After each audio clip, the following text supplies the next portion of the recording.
We got video number one. Super excited. So I am beginning with the volume one, Gospel Foundations, the God who creates, Genesis, of course. Excuse me. And so I got the book from Lifeway. I don't know really who to credit here, so if I'm wrong, please let me know. Let's get started. I've only got my 10 minutes for my husband's wonderful advice.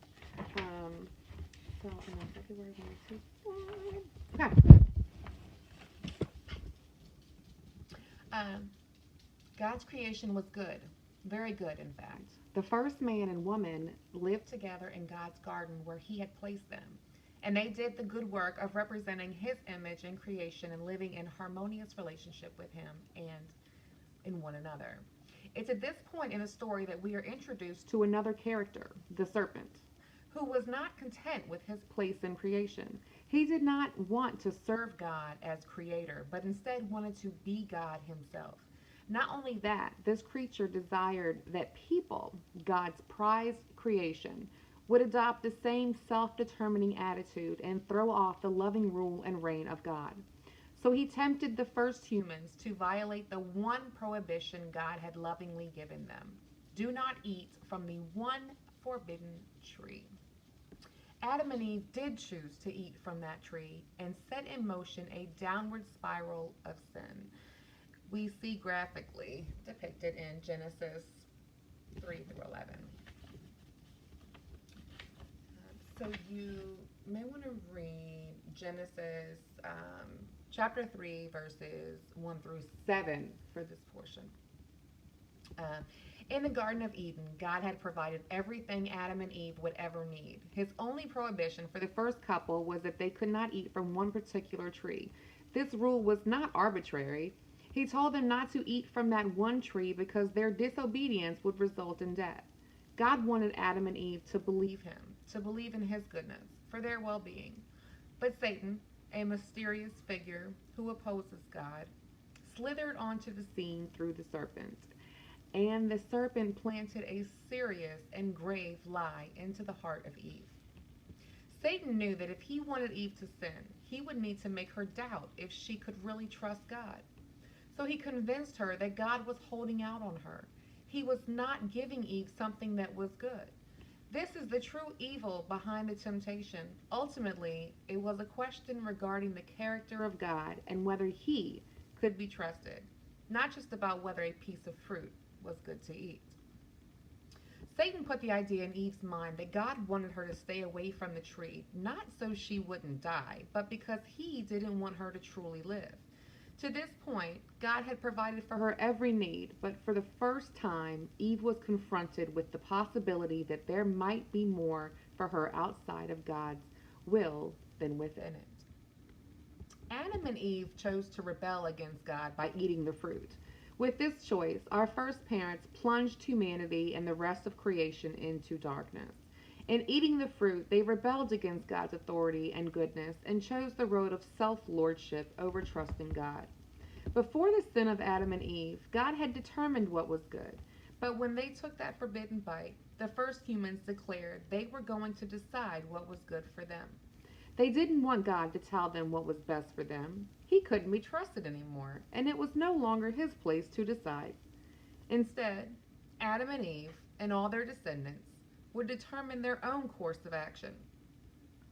In that moment, we grasped for the authority that belonged to God, our Creator, and tried to take it for ourselves. We decided to be our own God.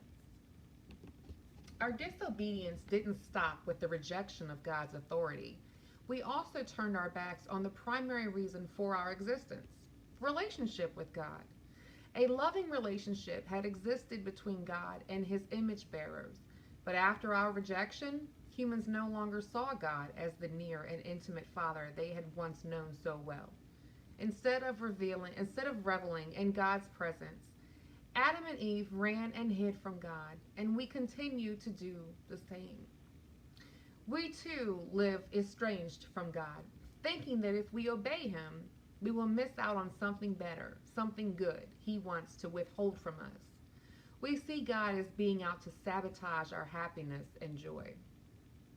Furthermore, sin ruptured the relationship between Adam and Eve.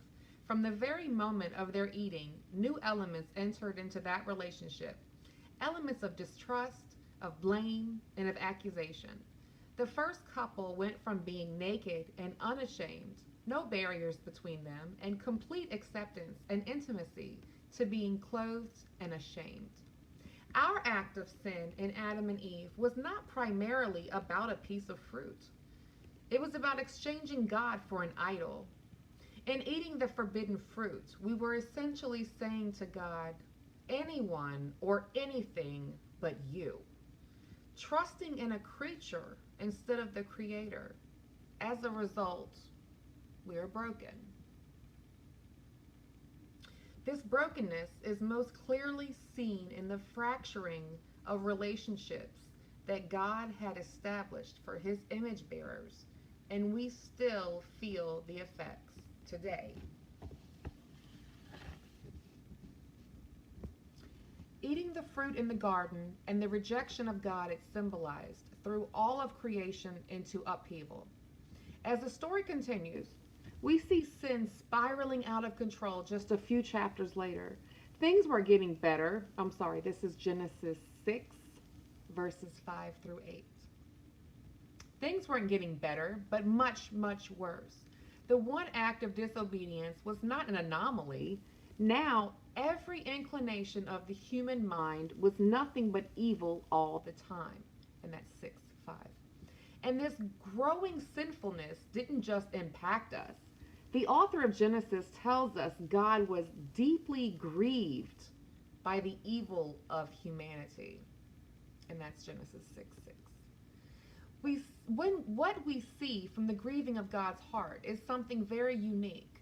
The all-powerful being who created the universe voluntarily, and that is an important distinction, bound his heart with man when he formed him with his hands. We weren't just made in God's image. We received his love and heartfelt affection. So our idolatry and rebelliousness then is like a knife in his back, a knife to the heart. Though we are about to see how holy God must respond to sin and punish it severely, we must remember this grief along with his righteous anger.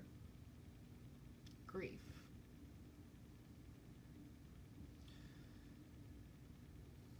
God justly judges sin, yet his unfailing love manifests itself through his glorious grace. We see this in the story of Noah. While he deserved to perish under God's waters of judgment with the rest of humanity, Noah found favor or grace in the eyes of the Lord. That is why salvation was extended to him, not because of anything he had done. Noah was not righteous by his own merit, but by the grace given to him by God. Notice also that salvation went beyond Noah and extended to the members of his family.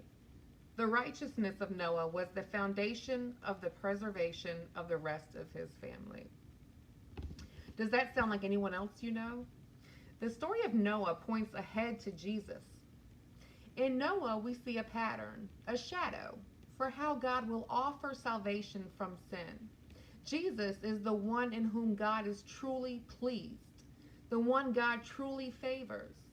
Though all have sinned and fallen short of the glory of God. Romans 3:23. Though none are righteous, not even one, Romans 3:10. Based solely upon the person of Jesus, his work and his righteousness, God offers us salvation. Noah's family was saved not on the basis of their righteousness, but on the basis of Noah's righteousness, and that by God's grace. They were saved because they belonged to Noah. Likewise, we're not saved by our own works, but by the works of Jesus alone. And we will be saved from God's coming judgment because we belong to Jesus. Through the story of the flood, we see the gospel framed as salvation through judgment. What does this mean? While the entire world was turning from God and rejecting him, telling him they didn't trust him, just like their parents before them, Noah was building an ark. He was demonstrating through his obedience that he believed God. He had faith that God was going to do what he had said, and the waters of judgment did come. The same water that swallowed up everyone who didn't believe in the word of God lifted Noah up. As the waters increased, everyone else was pressed down and crushed. But at the same time, Noah and his family were lifted up and saved. The waters of judgment actually saved him. It was salvation through judgment. And Peter confirmed this for us later in the Bible. Quote, God patiently waited in the days of Noah while the ark was being prepared. In it a few, that is, 8 people, were saved through water, end quote. That's 1 Peter 3:20. Surprisingly, the waters were actually salvation for some and death for others. In the biblical storyline, the reality of salvation through judgment will be seen most gloriously in the cross of Jesus Christ. As Jesus was judged on the cross for our sin, we were being saved. Salvation came to us through the very instrument by which death came to Jesus. God judges sin and wickedness, but he brings salvation out of his judgment. That is our story for today, and I will see you soon. Thanks for being with me. Again, this is on Gospel Foundations, Volume 1, Genesis, and we'll call that session 1 through 2. Talk to you soon.